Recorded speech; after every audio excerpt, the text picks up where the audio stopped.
Hey everyone, Hammer Dan here with Hammer Performance. So today we're going to show you how to put in some lifters into a bike. Pretty straightforward, pretty simple to do.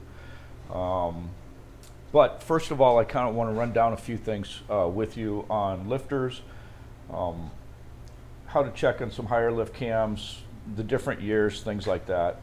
So the 86 to 94 speeds, of course, have a whole tube setup that goes into the cases itself, and then the lifters go into those tubes with a pin already in it or whatnot.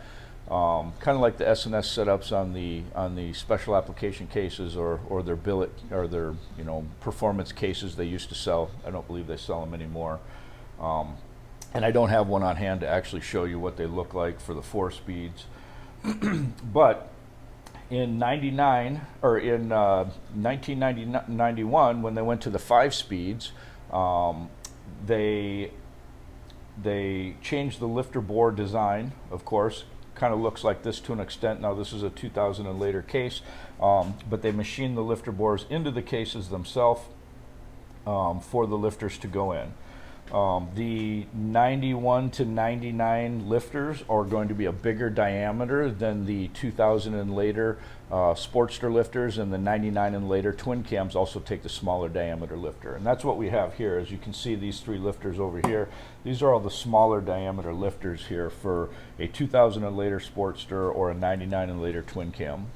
They went to the smaller bore size there. So I want to show you a few things on the differences between the 91 to 99 cases, which on the 91 to 99 cases, they have a setup that kind of looks like this here. We can show you. It has a triangular piece. It has 2 of these pins here with a rubber O-ring. And the way this goes on the case, if this was an actual 99 case here, this would go over a flattened area here with 1 Allen bolt hole. There'd be 2 holes for these pins to press through as anti-rotation pins. A rubber O-ring goes on the end of the pin here like that, and then that would sit into this triangular piece here like that. So, and pressing it in this way with those 2 pins. I don't have a 91 to 99 case on hand to show you, but I just wanted to show you those components that would go in and act as an anti-rotation pin. In 2000 and later, on all the Sportsters and whatnot, all the way up to 2005, through 2005, they actually revamped the case to where it looks like this here, with just the boss with 2 threaded holes. This is the actual anti-rotation pin that you see here that goes through that hole all the way through to stop the pin from rotating, or the lifter from rotating there, if you can see there. So they did a nice job on upgrading the anti-rotation section. One thing to note on the earlier model pin here that goes through your case, the downfall here is that the other end, or the far end of the pin on the back side here towards the bore, is not held in the case. It's only held by the front side here. So when this early pin goes in there, it does support the lifter from rotating, but it's only held on one side, the closest side to the outside here. It's only held there. This farther inside free plays in there and floats in there. So we have to be careful on some of the higher horsepower builds with this, that we don't have the lifter affect this rotation pin to where the lifter has a chance to move around in there. So Harley did a nice job by updating this anti-rotation pin on the 2000 later models. The actual pin itself goes all the way through the bore and goes into the back wall towards the bore of the cylinder here. So it's actually held on both sides of that pin itself, which makes it nice and sturdy to keep the lifter from actually rotating there. So they did a really nice job on this update here. If any of our customers are sending cases in to be bored or anything, we do offer the anti-rotation pin update, where we will go ahead on your earlier model cases and drill out and tap everything to go ahead and use this later model pin. so that we don't get the cam rotation and the update to actually support that lifter. So with that being said, that's kind of the difference between the pins there and what we're looking at on the bikes. Now in 2006, Harley changed again the design of the anti-rotation pin setup, and they actually went to a plastic cup. Don't ask me why. I don't know why, probably money reasons or whatnot, but they actually went to this plastic cup piece, and now that's what we have from 2006 all the way up to current, is this anti-rotation plastic piece. And this anti-rotation plastic piece cups the top of the lifter here. As you can see, you got your two anti-rotation flats, and the pin runs across that, but that goes up into this plastic piece like that. It bottoms out at the top to there. So your lifters, when you put this on, this cups your lifters, and then you bolt it down here. I think you're roughly 80 to 110 foot-pounds on bolting that Allen bolt down in the bay area there. So that's the later model, 06 and later they went to this. I don't know why. Again, I think it's a money thing with Harley, but it's a poor design in our eyes. So the sad part with this is it does limit us on our builds when we're doing any high performance build or whatnot. We have to be careful with the cam choices that we go with, because too big of a lift of cam there will cause the lifter to come all the way up and bottom out into there and flex this plastic piece, and then over a period of time end up breaking it. So we have to be careful on the amount of lift. We're only able to get up to, and I think with a stock cam, with a stock base circle, we measured at one point in time, and we're right at about a 600 lift. Anything over that on a stock base circle, and we get into the bottom of this anti-rotation plastic piece here, and that which then causes flex. So downfall there. So if you look at a lot of our horsepower packages, our higher horsepower packages like our 120 plus, that type deal, we'll go with our HP 600 lift cams, which has the 50,000 smaller base circle. So with that smaller base circle, we don't get into the bottom of this anti-rotation piece. And then we go with a 1.725 rocker arm ratio to give us that extra 37,000 lift or so for our higher horsepower packages there. So this is a limiting factor to an extent, but we found a way to kind of make it work, but it does limit us on cams. So if you are putting in a bigger cam, somewhere around a 600 lift cam or so, you have to pay attention to that and make sure that you check to see if it bottoms out. So that's one of the issues with the plastic anti-rotation piece. Let me show you another issue that we've had, and this is another thing you really need to pay attention to. It's not necessarily the anti-rotation flat or the length of the flat here that we're concerned with. It's the width, okay, or the height of this middle support ring or machined flat here that's bigger in diameter, that rides in your lifter bore there, okay. As you can see here, when we compare, this is a S&S premium lifter.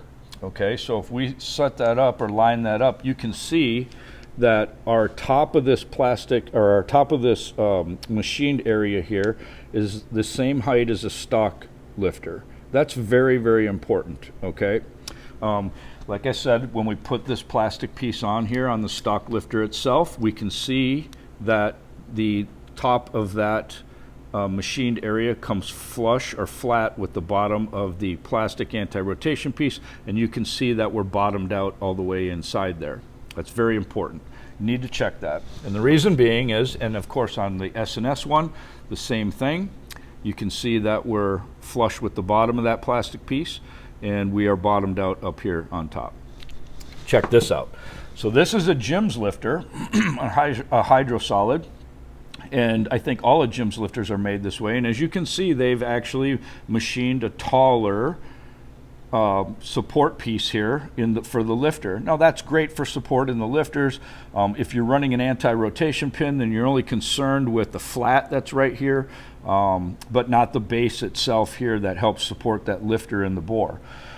But on the later model bikes, when we have this plastic piece and we're running a higher lift cam, or even not even a higher lift cam, but any lift cam for that matter. If we take a look at this and we put this plastic piece on there, looky there.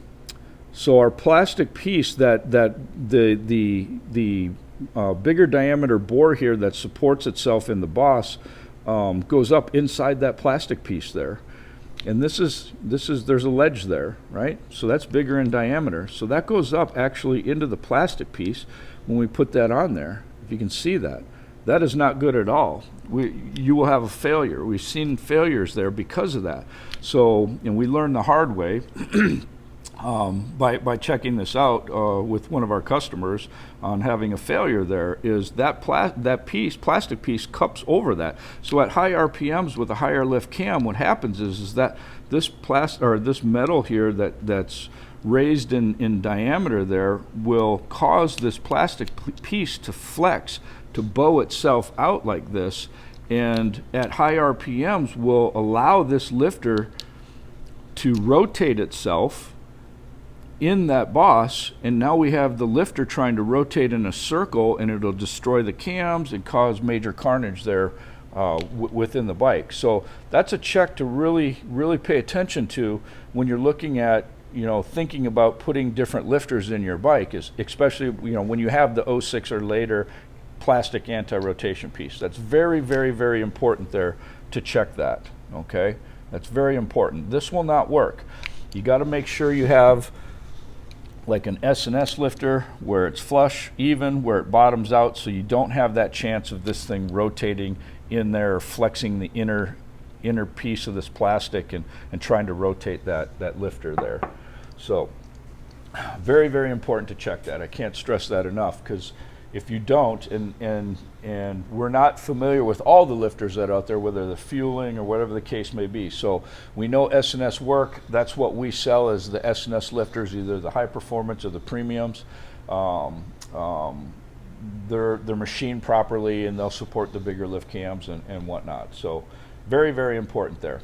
Now, one of the quick ways, I'll show you a quick way to kind of check to see if you have enough anti-rotation pin clearance, because the flat, or the length of the flat on the earlier model bikes that take a pin itself, on the 05 and earlier bikes that take a pin, we're going to be concerned with that flat and how long it is, depending on the lift of our cams. Okay, the pin is going to be run across the lifter here, and we want to make sure that at high lift cams that the lifter doesn't run up into the pin itself and cause damage to that pin. Okay, that's very important there. Now, like I said, with all of our cams, our 600s especially, you only really have to be concerned with something around a 600 lift or higher to make sure that we don't have issues there. So it's going to be a pretty high performance build. So you need to check this on those really high performance builds like that. Like I say, with all of our packages, we've done our due diligence to check and make sure that we have enough clearance there for the lifters. So with that being said, let me show you here real quick on how to go ahead and check that. So I'm going to go ahead and put a S&S performance lifter in here. We're going to go ahead and slide this down. As you can see, the flat here needs to be facing front and back. Real quick, we have a hole here on one side, and that's it. So I get asked all the time, hey, is there any particular way that the lifter should go into the bore? Do you want the hole facing in, facing out? I don't think it really matters. For me, it's about being consistent. If I'm putting the hole towards the inside of the bike, then I'm going to make sure all of them go to the inside of the bike. You do need to pay attention on some lifters, because there are some lifters out there. I know Wood sells a directional lifter, so you need to pay attention to that and make sure it's not a directional. If it is, then you want to follow the directions and make sure you put it in the bike properly, whatever way it's supposed to go in. So our flats need to face front and back because of our pins sliding in. Otherwise, you won't be able to get the pin in. Okay, so also you're going to want to soak your lifters in some oil for about 20 minutes or so to make sure that they fill up before you put them in the bike. But we're going to do just a quick check to kind of show you here as far as lifters go. So first thing you want to do is take a cam, one of your cams that you're putting in, your high performance cam, 600 lifts, 650, whatever the lift may be. Just slide a cam into your spot there. I'm putting it in the number 2 position. It's not really where it goes, but I'm putting it in there to show you for reference here on how to check this. Once we have that cam in there, we're going to slide our lifter in on our bore here all the way down. We're going to take our anti-rotation pin, and if you look here at the top,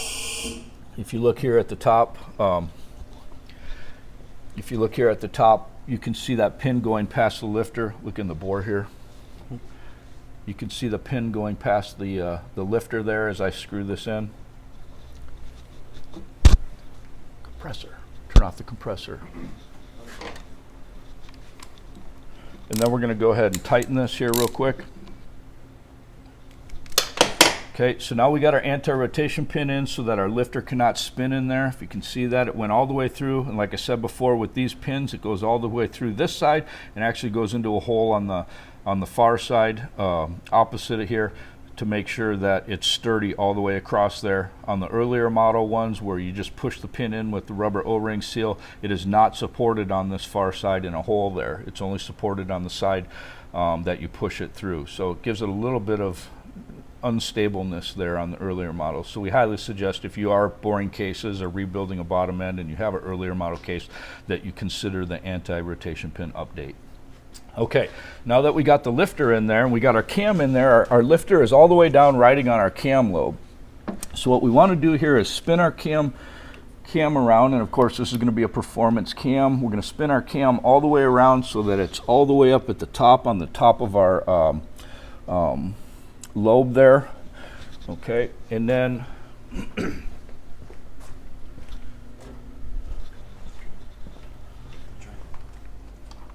we're going to grab our lifter and see if we can pull up on the lifter with a magnet.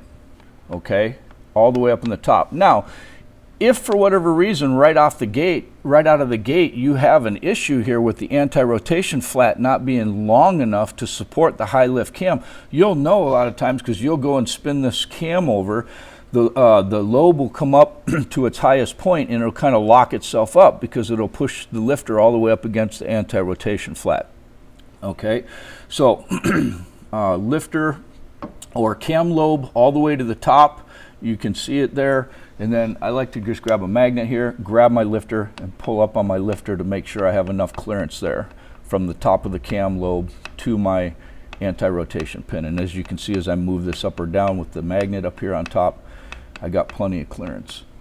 Okay, so that's a check here to go ahead and make sure that you have enough. Like I say, a lot of times if it's not and you're real close, you're going to spin it all the way over. It may even lock itself up. If that's the case, then you have to look at a Jim's lifter that has a longer anti-rotation flat. So if we kind of pay attention to those, you see the flat is a lot longer. Jim's does make these for that application, right? But again, and it would work fine in a racing application. If you needed a longer anti-rotation flat, then you consider the Jim's. Otherwise, we can machine the flat for you if you wanted to use a stock lifter, whatever the case may be. Okay, so that's a simple, easy check there on how to go ahead and make sure we have enough anti-rotation flat clearance there on a high lift cam. So let's pull this out.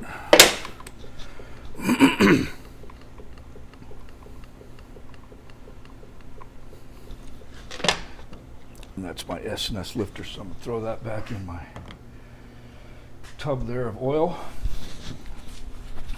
Okay, so that's how you check it. Pretty quick check there, just to make sure as far as anti-rotation pin clearance. Okay. Let's see.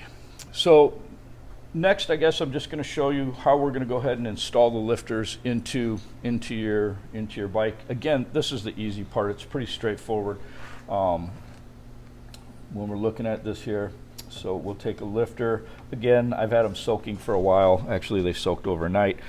You can go ahead and kind of squeegee off the oil with your hand here a little bit on the outside so we don't make a mess putting them in.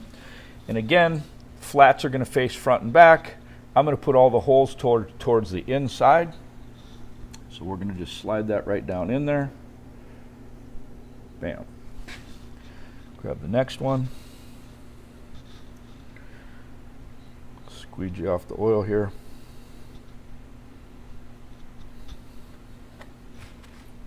Okay, hole towards the inside, flats front and back. Slide that right down in there. Bam.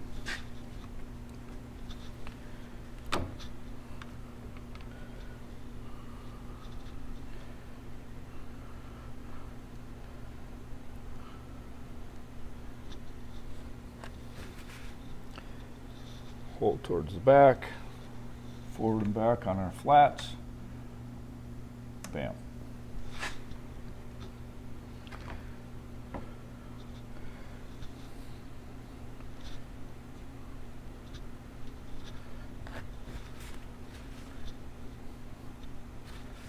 Okay, hold towards the back, flats front and back. Bam. Okay.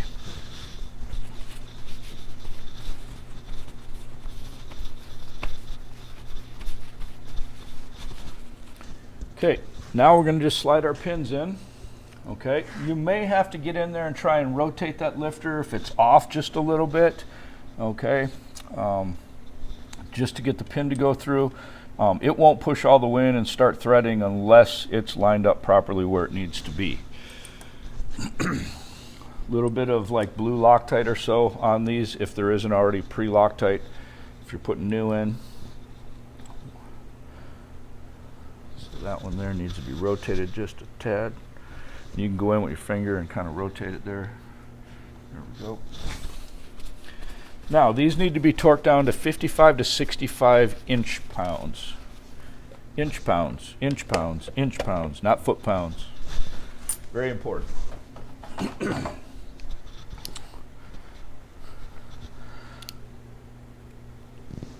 God, I'm getting old, I can't see.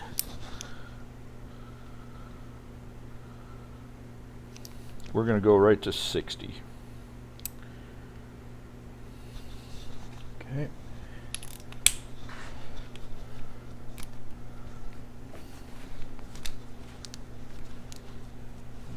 Stupid thing off, oil on my hands. I'll pull that off of there.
All right, there we have it.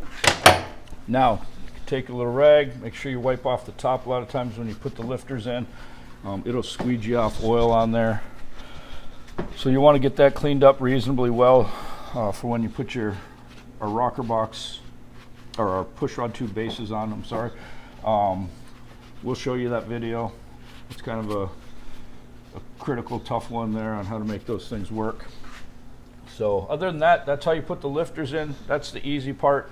Biggest part is making sure you check, depending on you know, what kind of anti-rotation system setup that you have on your bike. Very, very important there. You know, you're only really concerned with it with a really high lift cam or race bike type cam. Again, if you have smaller base circles on the cams, that makes it a lot easier to go ahead and put in. Talking about stock lifters, a lot of our builds that we do, we don't suggest changing lifters. You don't have to. Lifters in our eyes are kind of an on-off thing. They either work or they don't. You either have a failure or they're not pumping up or they work. Stock lifters work really, really well. Some people want to change them out. I get it. If you're going through your bike and you're putting a lot of money into it and you only want to be into it once, spending the money to update the lifters, nothing wrong with that at all, right? It's just not something that we feel is mandatory. We have stock lifters in our shop mule that makes 100 and 130 or so at the wheel. It's 120 plus packages. You don't have to have an updated lifter in the bike, okay? But some people, everybody has their own opinion on what works, what doesn't, what is good, what is not good. Stock lifters are junk, all that good stuff. But your choice. It's not something that's very mandatory and must be done. So unless, of course, we're dealing with a high lift cam where we have to have a longer anti-rotation flat, something of that nature. So other than that, putting lifters in a nutshell, pretty straightforward. We'll have more videos to come. So like us on Facebook, subscribe to our YouTube channel, and follow us on Instagram. Peace out.